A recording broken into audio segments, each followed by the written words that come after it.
Welcome to the Insight Meditation Community of Charlotte. My name is Ward Simmons. I'm one of 6 Dharma leaders that rotate responsibility for leading.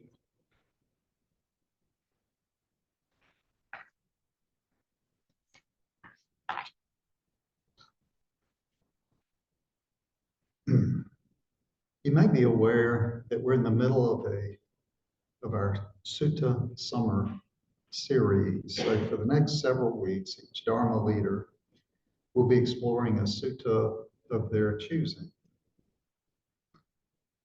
If you're relatively new, a sutta is a discourse. It's essentially a talk, usually a talk that was delivered by the Buddha. This evening, I'd like to speak on a sutta that I particularly like. The name is the Nagara Sutta. It's also known as the city, and you'll see why it's known as the city at the end of the talk. If you keep up with things like this is Samyutta Nikaya number 1265. So the full text of this sutta is between 4 and 5 pages long, and it's more than we have time for this evening. But the core of the teaching is on dependent origination. Some of you may be familiar with that. It is a topic that one could spend hours on and not do justice to it. And tonight I'd like to focus on 3 major points from this sutta. The first is an overview of dependent origination. The second is how that fits into other teachings of the Buddha, one in particular. And the third, which is maybe the most interesting to me, is how the Buddha framed this sutta. Now, let me just give a disclaimer.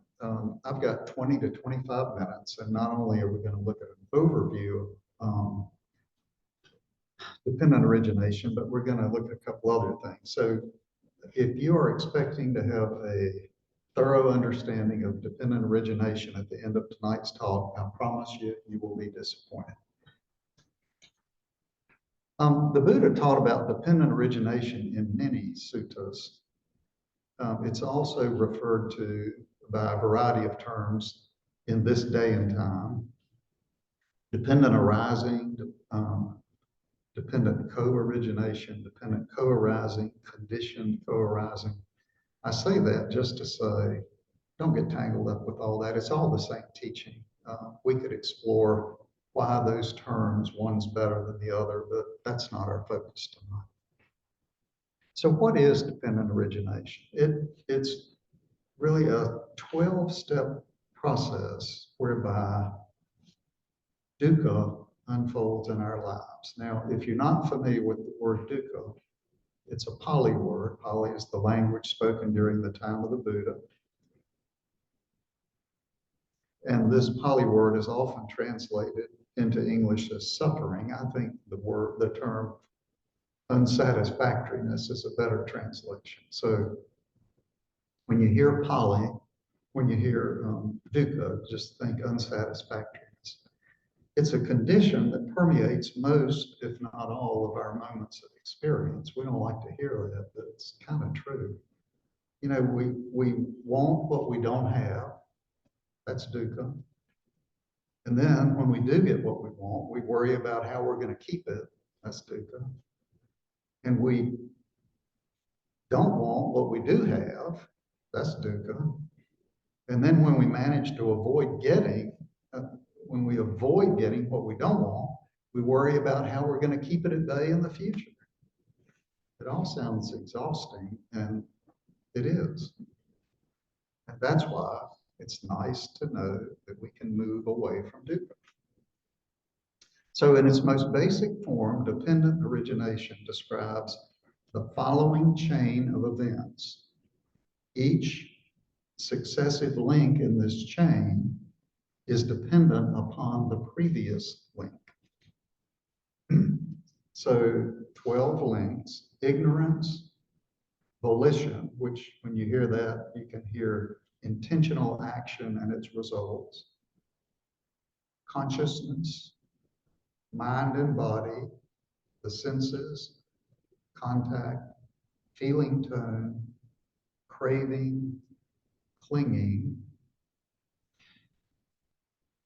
becoming, birth, and aging and death. Now, for most of us, it's easier to see the connections between some of these links than it is others.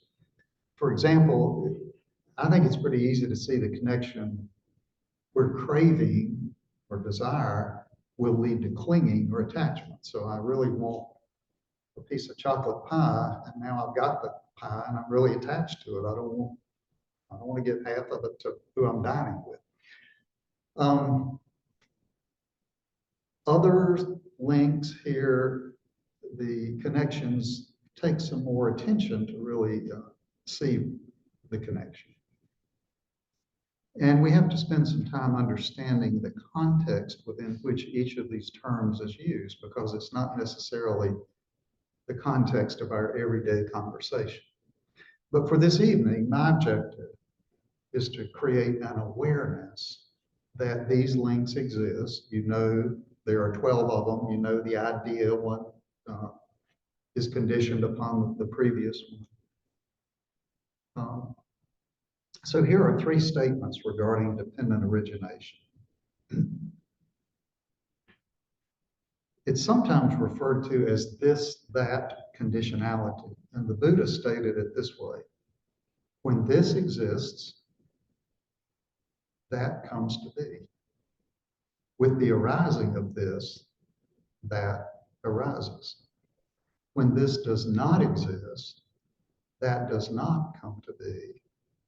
With the cessation of this, that ceases. Sounds simple, huh? When we explore these 4 statements deeply, they reveal some pretty profound truths. And the more we engage with this, the more these truths kind of yield to our exploration. So a second statement I want to share with you, Dharma leader Lee Brazington, Dharma teacher Lee Brazington, a contemporary teacher, refers to dependent origination as streams of dependently arising processes interacting. Well, that's a mouthful, isn't it? So processes, we see that from the way this progresses from one link to another. And they are dependently arising processes, so that I can kind of make sense of that. He understands them as streams, so there are multiple streams of interacting processes.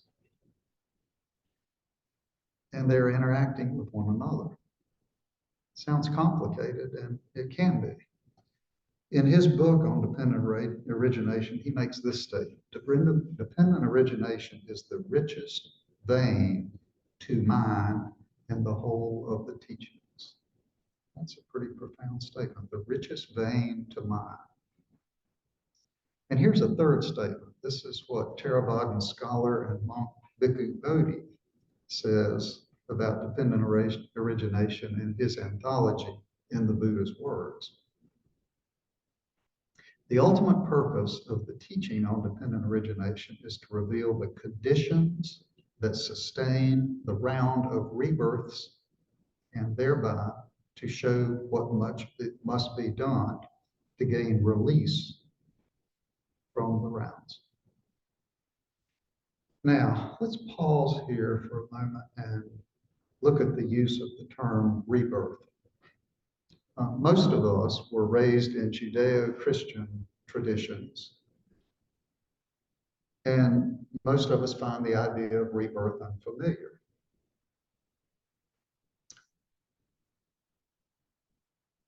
Within the followers of the Buddhist teachings, there are different understandings of rebirth. And in part, these different understandings revolve around religion. So I'm going to take just a quick digression here to talk about religion and the Buddhist teachings. So the Buddha did not set out to found a religion. Rather, he set out to share what he had learned about how the mind works and how we can live in a way that creates less dukkha for ourselves and others. After his death, some of his very devoted and accomplished followers created a religion around his teachings. And today, most people who consider themselves followers of the Buddhist teachings are members of the Buddhist religion. But the religious overlay is optional. Here at IMC Charlotte, our understanding is that these teachings work equally well for people of any religion or of no religion. We're a 501c3 educational organization. We're not a religious organization. So I think it's important to clarify that. So back to rebirth.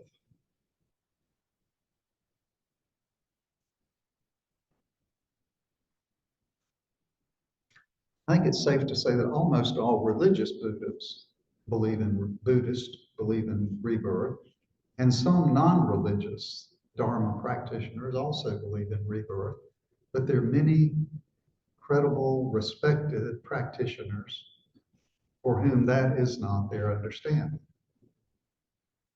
And importantly, there are different ways to understand the term rebirth in the context of the Dharma. So the literal meaning of rebirth, as we probably all know, is migration at death of some element of a person from a former being to a future being. But this is not the only context within which to understand rebirth. It can also be understood to operate in our moment-to-moment experience. My present mind movement is affected by my previous mind movement, and there's a rebirth of my experience in each mind movement. My next mind movements will be affected by my present mind movement. Stated another way, with the arising of this, that arises. So if I'm short or impatient with somebody in this moment, I suffer in the next moment because I'm aware of and I regret my unskillful behavior. If somebody has treated me with kindness in a previous moment, then in this moment I experience happiness in the absence of dukkha. So to be clear now, this moment-to-moment understanding of rebirth, it's not something that's just been made up to make people who are uncomfortable with rebirth, life to life, more comfortable.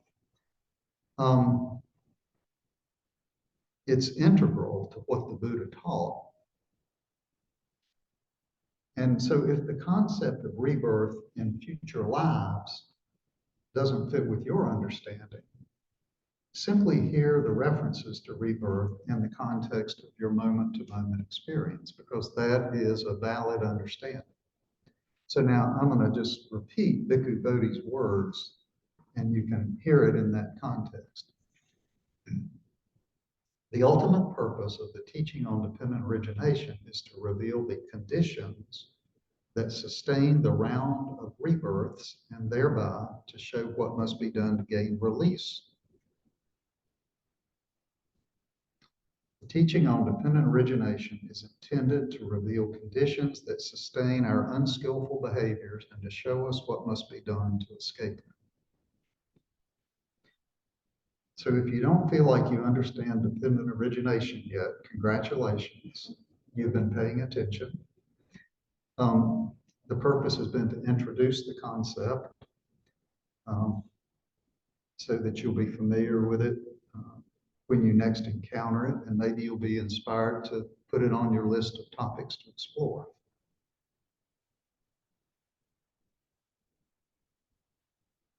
So I said I wanted to look at three things, a brief overview. The second thing is the relationship to other teachings. So let's look at that. If you've been practicing for any length of time, you've no doubt noticed that the Dharma is made up of an extensive collection of teachings. And in my early years on this path, I found many of the teachings to be true in my own experience, but I didn't always understand how they related to one another. At times, they seemed to be a collection of profound but random teachings. As we mature in our study and practice, we begin to see how all the teachings are interconnected. This evening, I want to make sure to make one specific connection, and that is to the Four Noble Truths, possibly the most fundamental of the Buddhist teachings. There are certainly other connections that can be made, but for tonight, let's focus on the connection to the Four Noble Truths. And if you're relatively new, these four truths can be summarized as follows. The human experience involves dukkha, unsatisfactoriness. There is a cause of dukkha, and that cause is clinging or attachment. To the extent we can reduce or eliminate clinging and attachment, our dukkha will be correspondingly reduced or eliminated, and there is a path we can follow to move away from clinging and attachment, which is the Noble Eightfold Path. So dependent origination resides squarely in the second noble truth, that of the cause of suffering.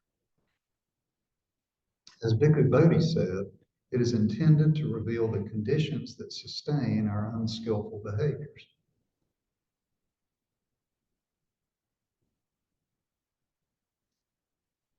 So maybe you'll choose to explore it further on your own.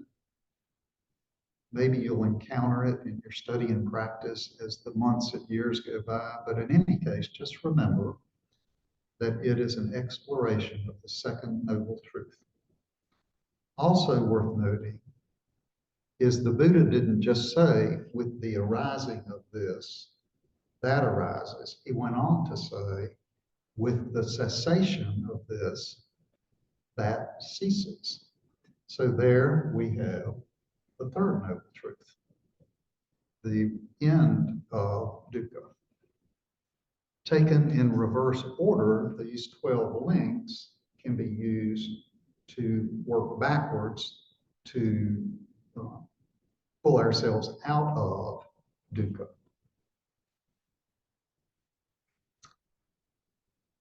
So the third point I want to look at is how the Buddha framed this sutta.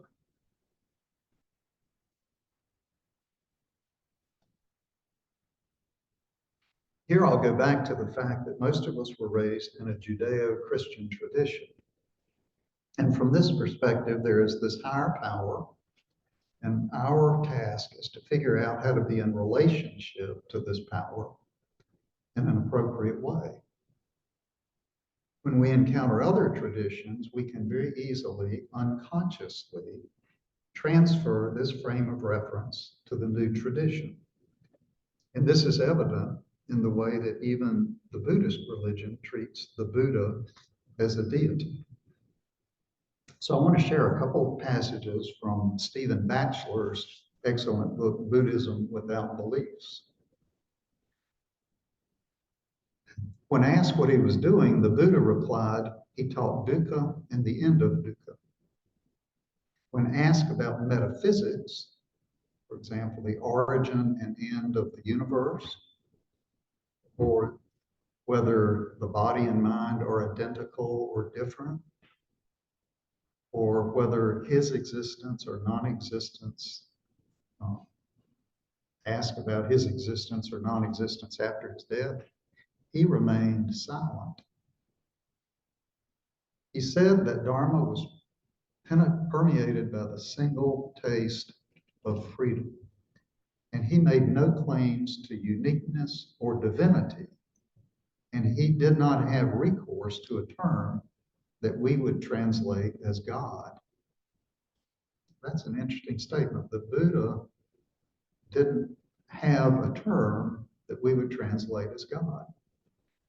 So that's the first quote. The second quote kind of continues this vein. As the Dharma immigrates westward, it is treated as a religion, albeit an Eastern one.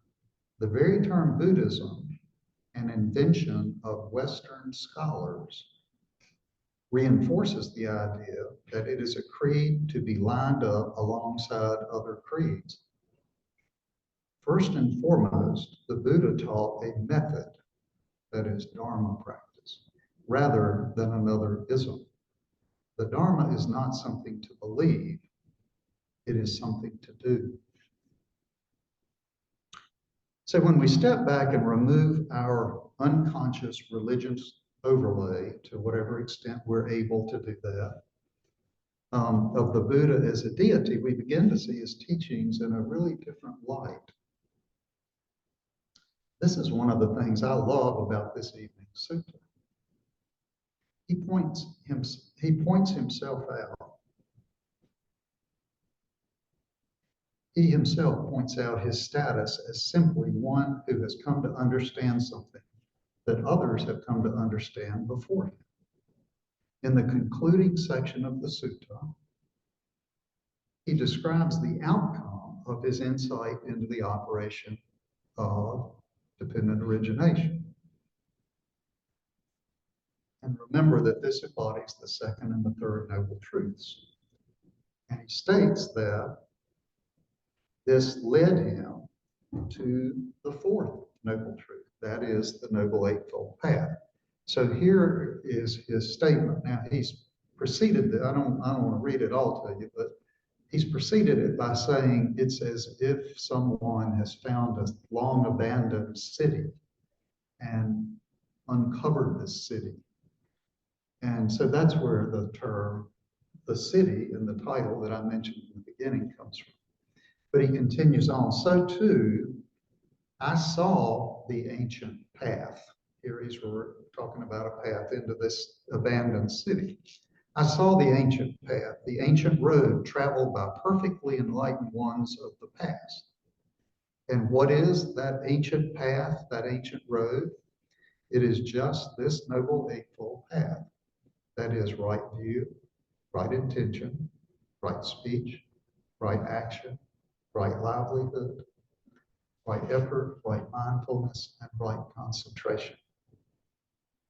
So what's remarkable is that he didn't say he created this path himself. He didn't even say that he was the first one to discover it. Instead, he acknowledged that others before him had traveled this same path to awaken. If he had claimed it as his own, nobody would have been the wiser. But he didn't need the ego boost of untruthfully claiming authorship of this path. In alignment with his deep understanding of the Dharma, he simply made an honest statement that he had rediscovered a path which had been traveled by others before him. Wouldn't it be refreshing if more of today's leaders, both religious and non-religious, were to do the same? So in summary, we've been exploring the Nagara Sutta, also known as the city. And what I hope you'll take away is it's one of many teachings on dependent origination or that conditionality. The purpose is to present the causal chain of events that occurs, which leads to unskillful behaviors, as well as what can be done to interrupt them.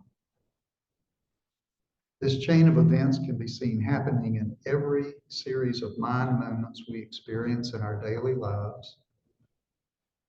Dependent origination is a detailed exploration of the second noble truth, and by extension, the third noble truth. And finally, the Buddha was clear in the way he presented the sutta that he was not a deity, he was simply one more person who had discovered this path to awakening, that is, the fourth noble truth. So, I will offer that for your consideration.